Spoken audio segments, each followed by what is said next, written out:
pull out all stops to let our federal partners know, to let our people know, our representatives at the state level and local level, that we need as much funding as we can scrape together to operate this service. Big questions about the plans. How will fans get to and from the World Cup matches in Kansas City? And for the first time, we're seeing what will be waiting for them at the Fan Fest.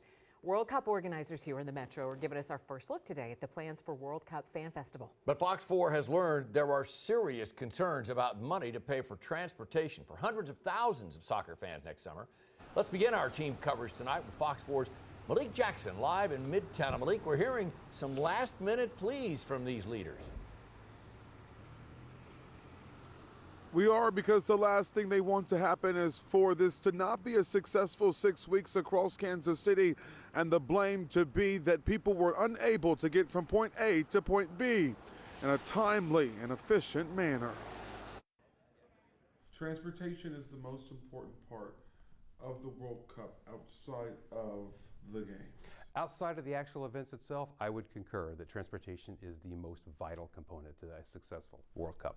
And the largest operator of transportation during this period of time is going to be the KCATA. Well, just with our standard operation, true, we operate more service each day than the other providers do. That's correct. So you need your money.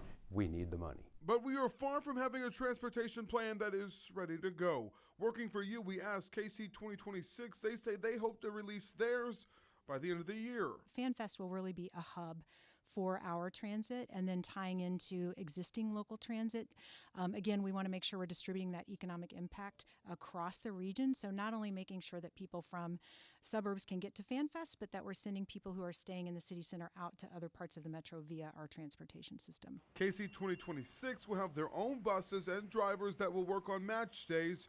A large number of people will transfer between the streetcar and KCATA buses. KCATA, the largest operator, will be in charge of east and west routes, while the streetcar runs north to south. The buses will help with crush loading, so people aren't just stuck out in large crowds waiting for rides.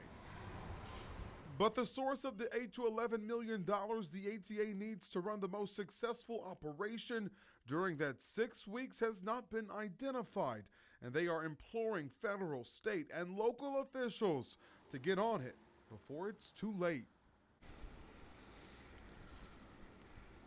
Ferguson says the existing routes will be the most important because everyday Kansas Cityans will still need transportation during this time. We also reached out to the Streetcar Authority because they will play a major role in this transportation plan. The spokesperson says that she was unavailable today because she was resting. They had a big Main Street extension this weekend, so we will follow up with them tomorrow. But the countdown, well, it's been on, and the clock is ticking, Lauren. It is ticking. Thanks, Malik.